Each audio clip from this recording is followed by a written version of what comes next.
Olá, eu sou Roberto Medeiros e hoje a gente vai falar sobre os órgãos públicos. Será que eles precisam enviar as informações de SST para o E-Social?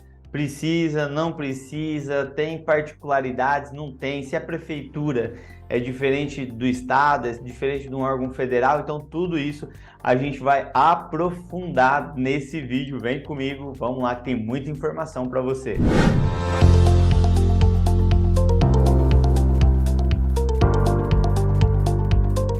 Que bom que você está aqui. E antes de a gente começar a falar sobre os órgãos públicos e o E-Social, se precisa, se não precisa, não deixa de deixar o seu like aqui, de compartilhar esse vídeo para outras pessoas também, que isso dá um incentivo, dá uma moral aqui para a gente continuar produzindo esses vídeos aqui de conteúdo para você e ajuda essa informação a chegar para mais pessoas e a gente ter mais clareza sobre isso.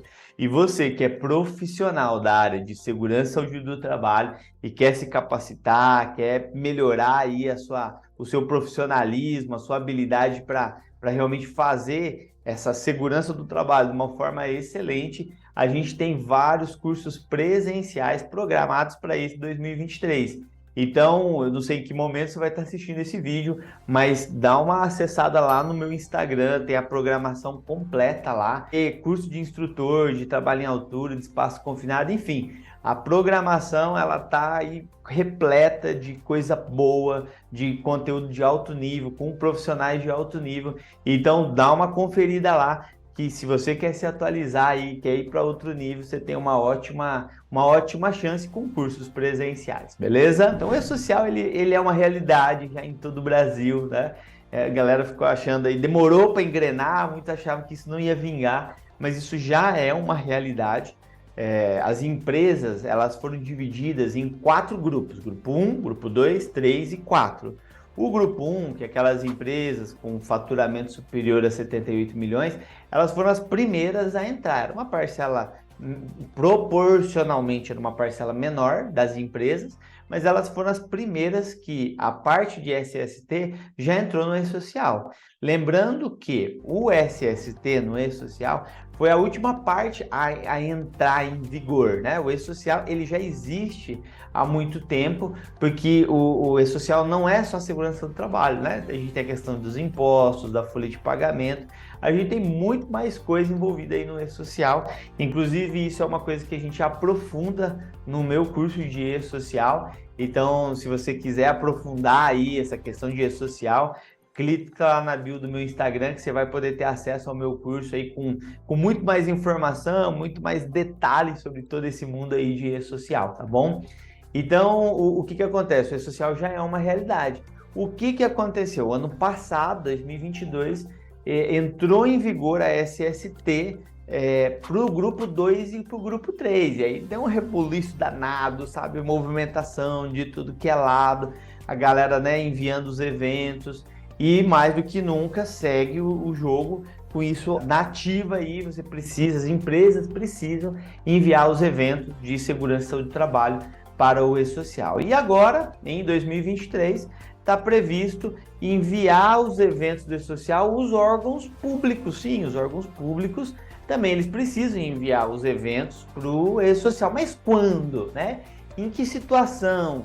Qual dos eventos eles precisam enviar? Porque a gente tem 3 eventos que foram atribuídos à segurança do trabalho.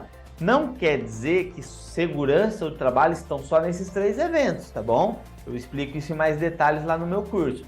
Mas o que foi atribuído? O governo atribuiu e falou: ó, esse aqui é evento de SST, o 2210, o 2220 e o 2240, que é o S2210 é a comunicação de acidente do trabalho, a CAT, S2220 é o monitoramento da saúde do trabalhador e o S2240 que é a parte dos agentes nocivos aí no ambiente de trabalho, são os riscos que os trabalhadores estão expostos, físico, químico e biológico, que essas informações geram o PPP eletrônico, que a partir de 2023 é tudo eletrônico, do período para trás a gente precisa fazer o físico ainda, o manual escrito, tá? Se você tem dúvida do PPP eletrônico e quer que eu faça um vídeo só sobre isso, escreve aqui embaixo daí que eu me programo para poder fazer um vídeo só sobre PPP eletrônico, beleza? Bem, aí, maravilha então, Roberto. O grupo 1, grupo 2, grupo 3 eram as empresas privadas. Agora, o último que ficou foi o grupo 4. O grupo 4 são os órgãos públicos. Os órgãos públicos precisam enviar os eventos de SST? Sim, mas tem umas regras. Quais são as regras? As regras é o seguinte: esse órgão público, ele precisa usar o RGPS. Escreve aqui embaixo, escreve, ó, RGPS. É o Regime Geral da Previdência Social. Então, quando esse órgão público ele é vinculado, ele usa o INSS, ele contribui para o INSS, ele usa o regime geral da Previdência Social, ele está sobre as normas da Previdência. Por quê? Porque os seus servidores contribuem, pagam o INSS lá, e aí o que acontece? Automaticamente eles têm que seguir as normas da Previdência. Por quê? Porque eles são segurados da Previdência. Se você faz um seguro de carro, né? Quem é CLT, que é o caso das empresas privadas, é compulsório, é obrigatório você pagar o INSS. O INSS é o quê? É um seguro que você tem, igual um seguro de carro. Você paga o seguro de carro, se Deus o livre você precisa, você vai acionar o seguro e o seguro vai, segundo as regras dele, vai te dar os benefícios, a regra minha é essa. Você coloca lá, né, os seus dados lá, né, tem que ser verdadeiro, que se você mentir depois pode dar problema, você pode não receber. Então tem todas as regrinhas. E aí, se acontecer isso e isso, tá, esse aqui são os prêmios, é isso aqui que a gente faz, essa aqui é a franquia. Então essa é a regra do seguro de carro, que é mais comum para todo mundo. O INSS é a mesma coisa, né? A Previdência Social é a mesma coisa. Você tem as regrinhas para seguir, né? Para quê? Para você poder ser beneficiado com o seguro dessa grande seguradora que é o INSS.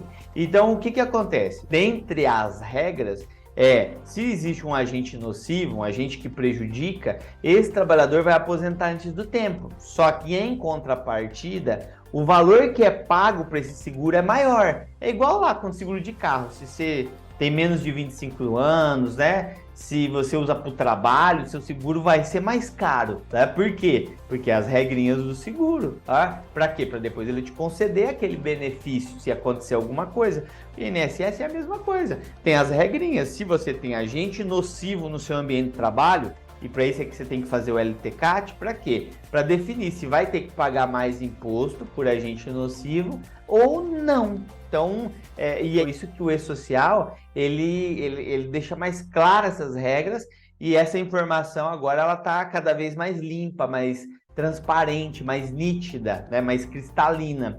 Então, a gente precisa ter isso muito claro, e essa é a ideia aí do E-Social. Então, se existe um servidor público e esse servidor público, esse órgão público, ele usa o regime geral da Previdência Social, então ele precisa enviar as informações do S2240, que é os agentes nocivos. Por quê? Porque se tiver agente nocivo e tiver uma aposentadoria antes do tempo, uma aposentadoria especial, a empresa vai ter que pagar mais imposto sobre esse trabalhador.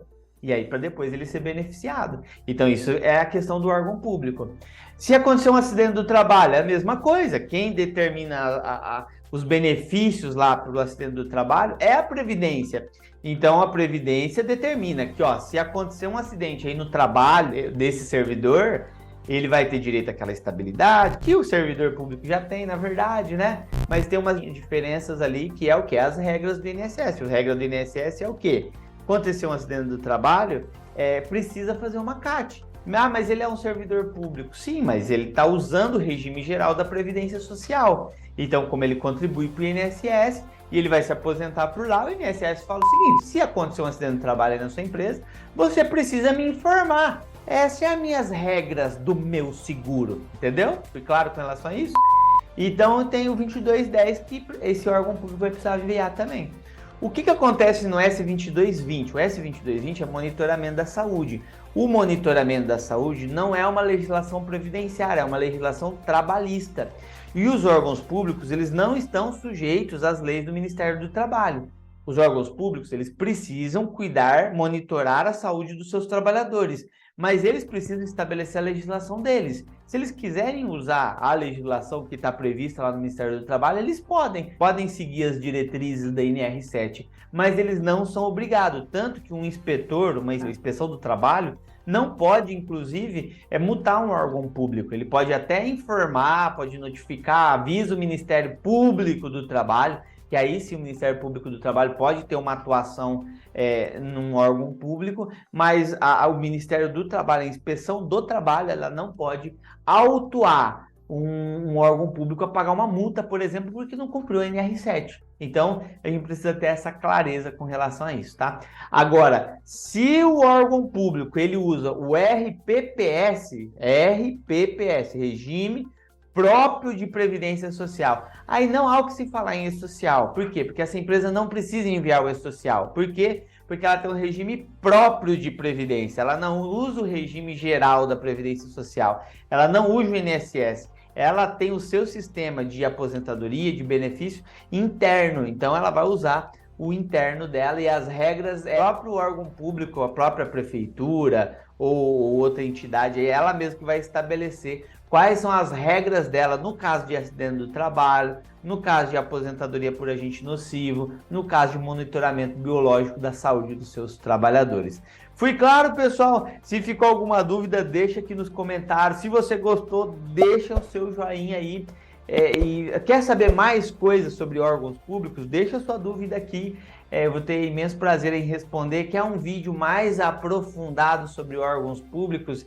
Então deixa aqui que a gente aprofunda esse assunto também, sem problema nenhum. Compartilha com a galera aí. Se você quer curso presencial aí, se você quer um curso mais aprofundado de E-Social também, não deixa de ir lá no meu Instagram, lá na biografia, e dar uma olhada lá nas opções que você tem para aprender mais aqui com o Roberto Medeiros, beleza? Obrigado por você estar aqui e até a próxima!